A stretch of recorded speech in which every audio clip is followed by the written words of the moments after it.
Essentials Week spotlights unexpected items that make our daily lives just a little bit better. During some of my toughest mental health days over the past 2 years, I found comfort in an unexpected place: Instagram.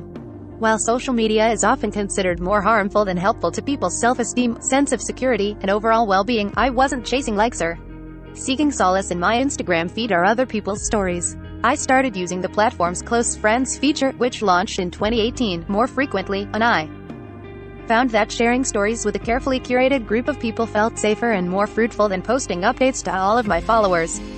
For anyone unfamiliar with the Close Friends feature, it lets you share stories with a select group of users instead of with every random account, casual acquaintance, family member, and colleague who follows you. The feature won't alert people if you add or omit them from your close friends list, but those who've made the cut will note they're viewing a close friend store when they see a green ring around a user's profile photo, an Instagram story, or a green sticker in the upper right-hand corner of an individual story.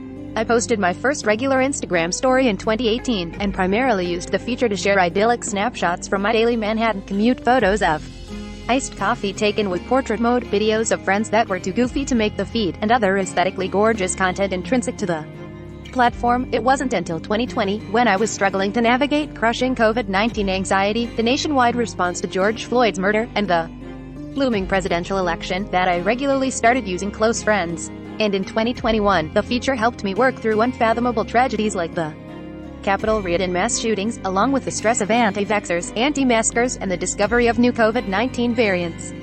The feature created a safe space where I could express my beliefs and concerns without fear of judgment or repercussions.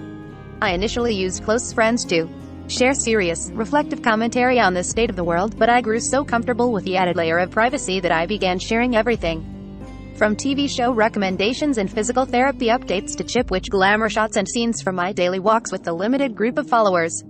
Today, I almost exclusively use Close Friends when posting stories. The essential feature helps me feel less exposed, more relaxed, and free to be my truest self online. I am convinced it's the key to enhancing your Instagram experience. The pivot to Close Friends.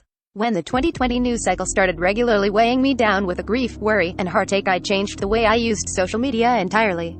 I could no longer summon the emotional energy needed to curate peppy tweets or stories, so I stopped posting altogether for a while. I wanted to use social media to share my raw emotions, fears, and pain with others, for the sake of my own mental health and to let my friends know they weren't alone in their struggles, but I didn't want to broadcast those intimacies to all of Twitter or my 500 Instagram followers, and potentially anyone who spots my public Instagram. I get the occasional follow or story view from a stranger. It's mostly harmless, but this year I realized that while I am comfortable publicly posting to my feed, I don't want all of my followers seeing the private life snippets I share in stories, no matter how boring they may be. I took several steps to make my Instagram stories more secure, and I started being more mindful when posting. Now, before I upload a story, I stop and consider whether it's better suited for the eyes of all my followers or my list of 60 close friends, give or take a few depending on the content. More often than not, the close friends list wins. While I am not necessarily close friends with every person on the list, I value each of them and trust that if they saw me in crisis, they wouldn't text Gossip Girl. In addition to my best friends, the list includes dozens of former colleagues and pals from college. I don't necessarily speak to or hang out with them on a regular basis, but I still cherish them and want to keep them updated on my life.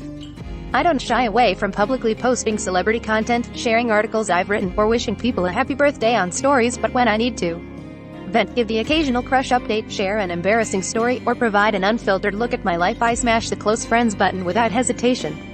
Everyone uses Close Friends differently, but when I put a call out on Twitter asking fans of the feature to share why they like it, several common themes popped up. Some utilize the feature to share content with a single user, such as a best friend or a crush, while others curate a close friends list to soft launch relationships, or keep content that features their significant other private. Many parents take advantage of the private feature when sharing photos of their children online, and one of the most popular reasons people use Close Friends is to hide certain stories from the overly watchful eyes of judgmental family members or bosses. The feature lets people establish solid, personalized boundaries on Instagram, so if you're not already taking advantage of Close Friends, I highly suggest you give it a shot. Close Friends, assemble. Click the 3 lines in the upper right-hand corner of your Instagram profile. Select a Close Friends. There, you can browse a list of all of your followers, or search for specific people by name, and choose which users to add. Next time you create a story and want to share it with the select group, simply tap the Close Friends option at the bottom of your screen and voila! Your close friends list is just waiting to be curated. Snapchat stories, too. Whether you're using social media to celebrate, complain, or share life updates, just remember, you don't have to show everyone every part of your story. Even more essentials.